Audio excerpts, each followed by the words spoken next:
Hi guys, it's Carissa. I have an update on my fertility treatments. I have officially stopped responding to 50 milligrams of clomid. Not that I really was responding before, but the last cycle was it was completely unsuccessful. I was dropping an estrogen level, my follicles were not developing. So essentially it was looking like I wasn't going to ovulate, which for me, that's the first time that would have happened since November. And that's with the assistance of my treatments, because normally that's the most periods I would have in a year is like 5 or 6. So that's fine. Yes, I've lost a month, but it's okay, because I'd rather not go through with an insemination that was looking like it would be failed from the start.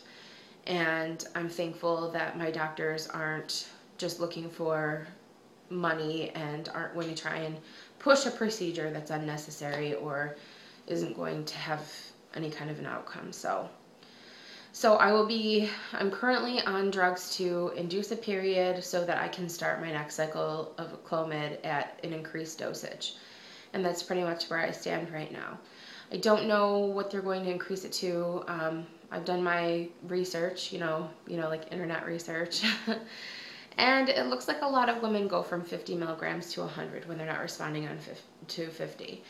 So that's fine. I'm okay with that. I understand the risks, and I understand that they're being cautious about my safety and the safety of any potential babies that could result. And so I'm okay with that, and I just want everybody to be happy and everybody to be healthy. And it's also, hopefully, it's a step up, but hopefully it's a couple steps away from having to consider IVF, because that's kind of the goal, is to make this a successful round without having to do something quite that expensive and drastic. So also, I wanted to address, the reducing my testosterone levels with spearmint tea may or may not be a successful thing. I did have success with it once, but I don't know if it was a coincidence. I don't know if it was the drugs and it was just working that month. And so I'm still going to try it.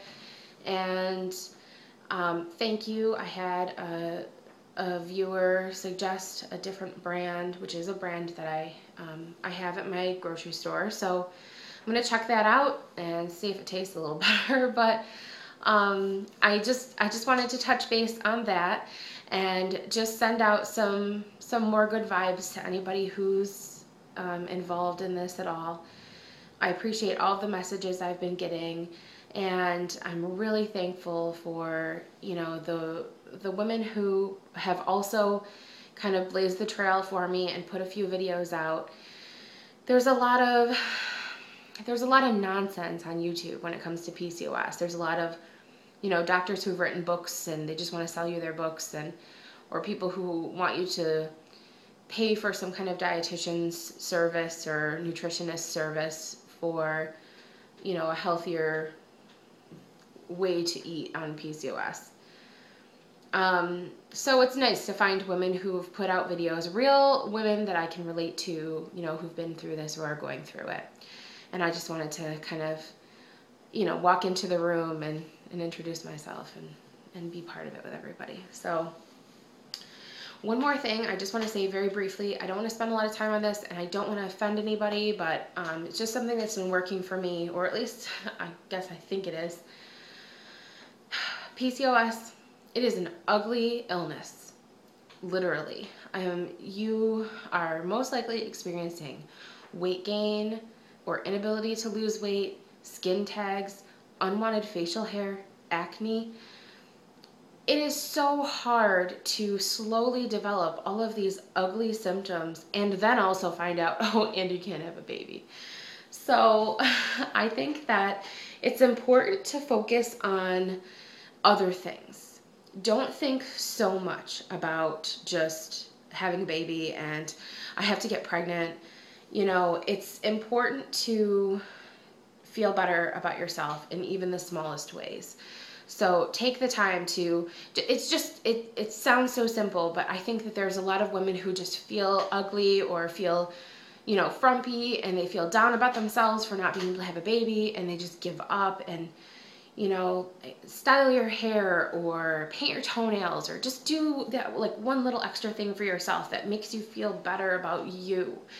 You know, it's so easy to feel awful on top of all of this stuff. So, you know, like I said, I don't want it to offend anyone or hurt anyone's feelings, but it's so challenging. It's almost like being 12 again and feeling fat, even though, you know, we weren't fat when we were 12.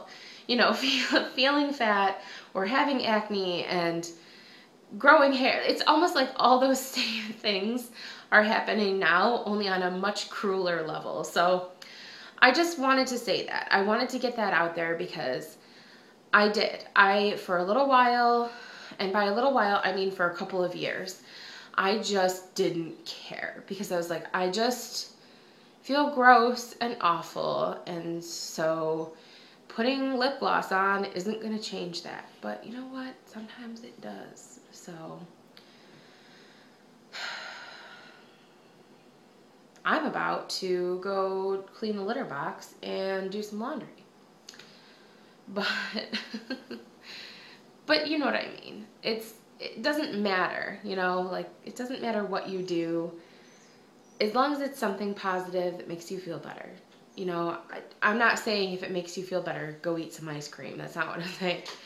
I'm saying do something for yourself that is, aside from, you should, you know, get your workout in, drink enough water, get extra sleep at night.